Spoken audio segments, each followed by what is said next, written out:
என்னடா எப்ப பாரு கூல் ட்ரிங்க்ஸா குடிச்சிட்டு இருக்க குடல் வந்து செத்துருடா கொஞ்சமா புரிஞ்சுக்கடா. டேய் என்னடா பண்ண சொல்ற? நானும் கூல் ட்ரிங்க்ஸ் சாப்பிடணும்னு நினைக்கிறேன். ஆனா விட முடியலையே. ஏதாவது சின்ன குடிச்சா தானே உயிரே வாழ முடியுது.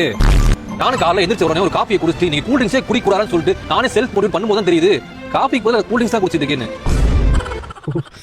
டி ஜுரம் ரொம்ப அதிகமா இருக்குடா. டக்குனு வண்டி எடுத்து சொல்லிட்டு ஆஸ்பத்திரிக்கு போவோம். ஆஸ்பத்திரி வேணாம். ஒரு கூல் ட்ரிங்க்ஸ் மட்டும் வாங்கி கொடுங்க. குடிச்சா அதுவா சரியாயிடும். டேய் இப்படியே கூல் ட்ரிங்க்ஸா குடிச்சிட்டு இருந்தேன்னா குண்டி நீங்க செத்துருடா. மேடம் பிக் ஸ்க்ரீனில் வர போறீங்க, ஒரு அவேர்னஸ் வீடியோ வேறு, மூஞ்ச சேடாக வச்சுக்கோங்க, அப்போ தான் ரீச் ஆகும், மணியும் சென்ட் பண்ணுவாங்க. மேடம் இப்போ ரிவீல் பண்ணுங்க. நான் தான் முகேஷ்.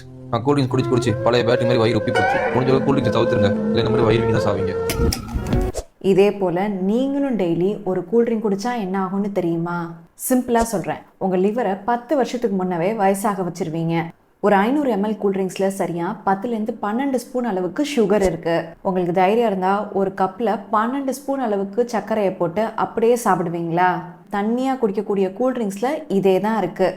கூல்ட்ரிங்க் குடித்த 20 நிமிஷத்துலேயே உடம்புல மிகப்பெரிய சுகர் ஸ்பைக் நடக்கும். உங்கள் லிவர்னால இதை தாங்க முடியாமல் அதை அப்படியே கொழுப்பாக மாற்றிடும். இதனால் 20 வயசுலேயே டயபெட்டிஸ், ஃபேட்டி லிவர்லாம் வந்துடும்.